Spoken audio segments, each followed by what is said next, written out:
Welcome back to Tools and Track. In the last TVR episode, we were turbocharging the Noisy Boy. So far, so good. Turbo's on, all the boost lines are on.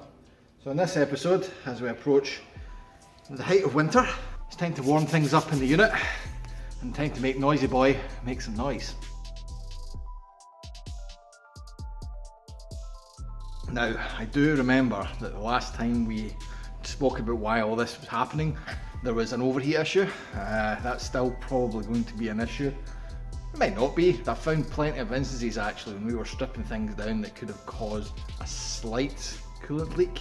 There's been various pipes that have evidence of leakage around it and a fairly good chance that there's been an airlock in the coolant system. All that being said, I'm still going to roll the dice on this a wee bit. So we're going to put some coolant in it, put some oil back in it, get everything built back up and do a quick first start to make sure everything works. Why is this such a temporary measure? Well, we don't have injectors yet, so that's still going to be something to be confirmed. Also, we're not going to be driving up the road because we don't have a map. Now, we can do this quite easily once the injectors go in. However, I do want to play it safe a wee bit with this and get a proper map on the car. So anything that's going to be running is going to be in the air and on idle. Less waffle, more action. First things first, let's get the old sump gasket chiselled off. With all that taken back, next up we're going to clean out the sump using some old petrol. Once the petrol's evaporated, the last thing left to do is to throw a new sump gasket on it. So the sump's cleaned up.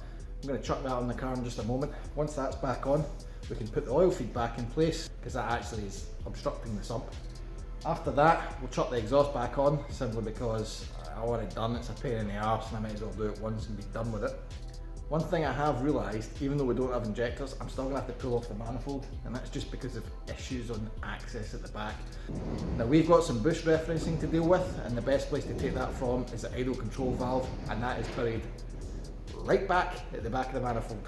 What else? So, supply lines for coolant aren't great. I'm probably going to have to jiggle things around here and look at different routings for things. There's too much proximity problems between the coolant in for the turbo and the belts for the serpentine drive. I don't know why this is, it just seems to be the way it's been routed. Whilst we're at it, we're going to look for any other little issues that might cause us problems in the future and start putting up a bit of a list so that the next time we strip it down, we can be sure when it's rebuilt, it's done for good.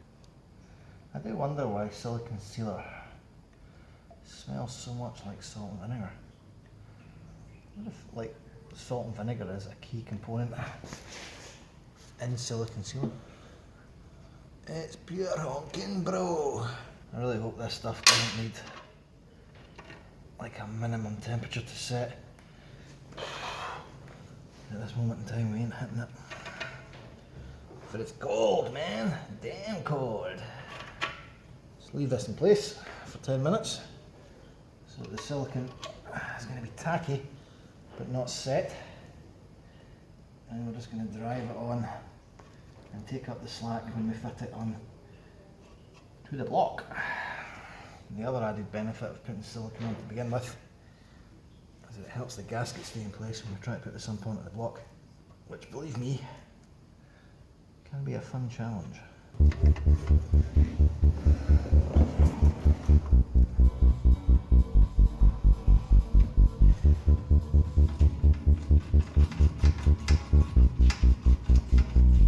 So, got our sump back on and we're just at the stage of reassembling the oil pressure switch, which is where I'm taking the take off for the turbo oil feed. Now, supplied was a T-piece for us to bridge in and put this guy basically kind of like that instead of like that underneath. The only problem is now when we put it like that, it's fouling on the sump, and truth be told, I'm not really too happy about where the pickup for the oil feed is for the turbo either. It just seems to not want to tighten up too well.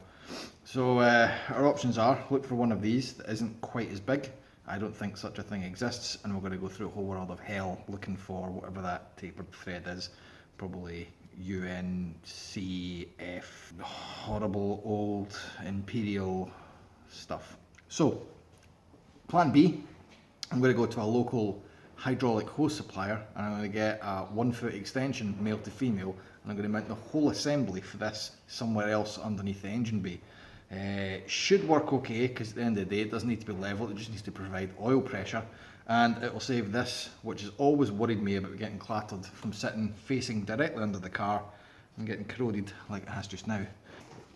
So having reviewed the sump saga and having words with various people, I've decided to strip back all of the turbo oil feed stuff, because there are actually two ports I can use, and the one I was looking at originally wasn't the right one.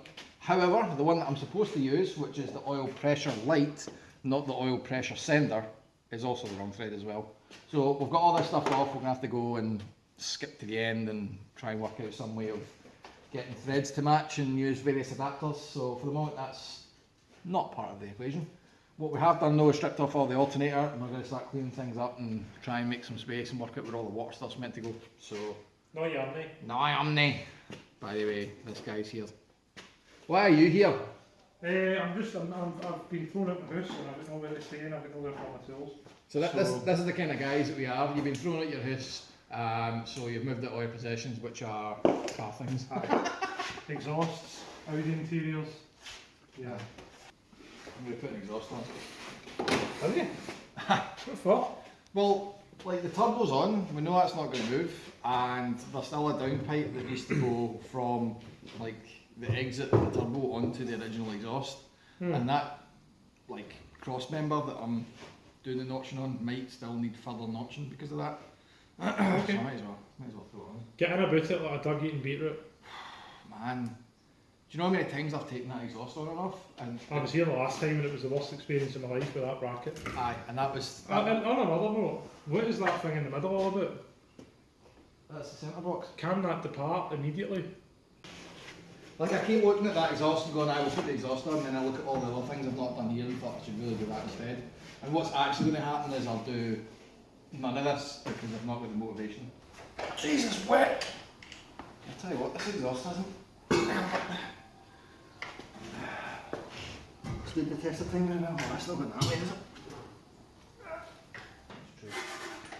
Scotland, Bonnie, I love Oh, Scotland. here, mind that like there's always a loud bang when this thing first starts. Uh-huh. I think it's this centre box as well. It's got this indent that I'll put money on when there's heat going through it, goes boom. Right, I think we're kind of in place. Downpipe. So we've lined the exhaust up roughly.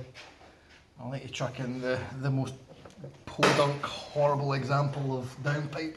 I would love to say this is a really temporary measure, but it's probably not. This is what happens when you're like, I just can't be with exhaust fabrication. You buy the sippy straw version of an exhaust. It'll work, it'll put fumes to roughly where they should be. I was actually going to say, I'm fairly sure you used to have one of them that went downstairs. It is basically the same thing. That is our homebrew, kind of a downpipe, but not quite a downpipe on. Looking at it, it seems alright, it'll do the job. I'm not big enough for that manoeuvre. I should probably just put the car on the deck now. The only problem I've got is, where this mates, you really probably should put some form of U-clamp around it.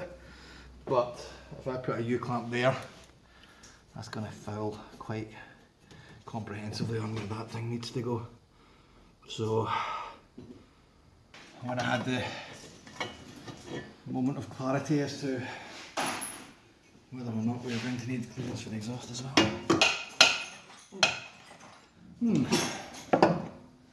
I think there is a bee's piss in clearance, which means a bee's piss.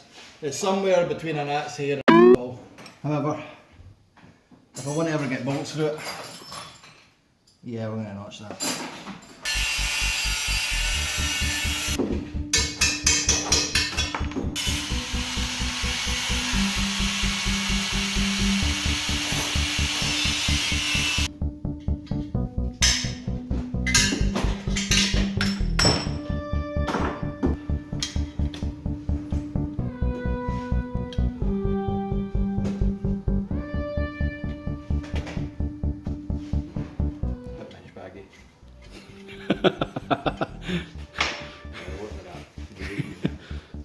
If that makes a cut, you need to put up a wee dictionary definition of minge baggy. That would just be a reference picture to me with my tongue out.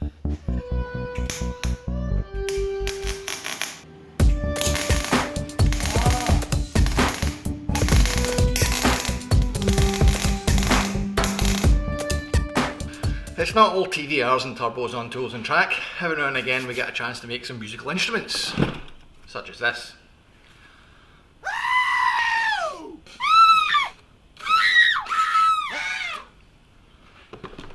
Not sure on what to call it yet. What this actually is a test rig.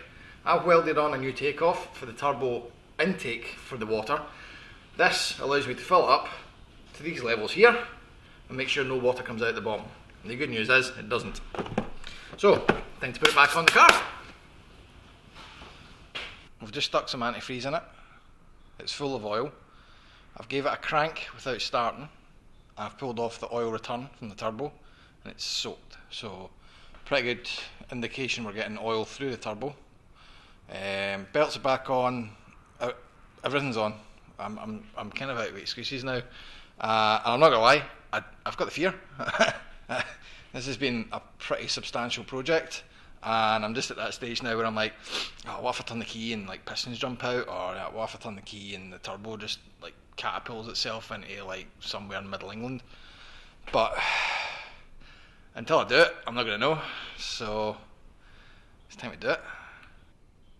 Yeah, just because we're ready to start doesn't mean the car's ready to drive. We've put coolant in it, and I'm going to obviously have to bleed it, but in the absence of having a bracket made for this yet, the lathe who's standing in on duties, be good, do a hold. Also, other things to note, the last time I ran this there was really no idle, so I'm going to have to jimmy the throttle cable right now just so that I can get out to the engine and make sure it runs, which is why we're going to use one of these just to slip in. There we go, just a wee crack, that should do it. Right, we're in the car, cosy, not been in here for a while, so I'm just going to fuel pump, good sign, dash lights.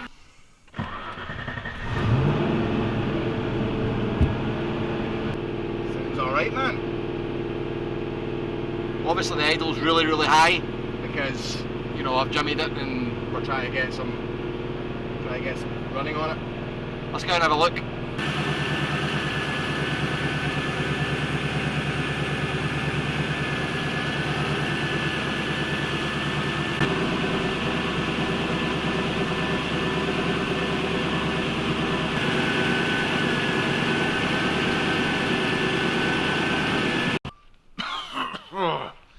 Well, royal cacophony of noise, but otherwise a fairly good result. Seems to idle fine, good indication of crankcase pressure as well. I'm going to have to obviously sort out the oil catch can in that instance, but seems to be alright. Idling okay, no crazy noises. Obviously, we're still running an NA map, so anything other than idle right now is a bit of a risky proposition. But man, stoked. Looking underneath, there's no leaks. Looking inside everything, it seems okay. So I'm going to also go get some proper antifreeze, do a full bleed of the system, make sure there's plenty of coolant in it so we can bring it up to temperature. And then it's a case of getting outside and letting it run so I don't choke to death like I'm doing at the moment. Ugh.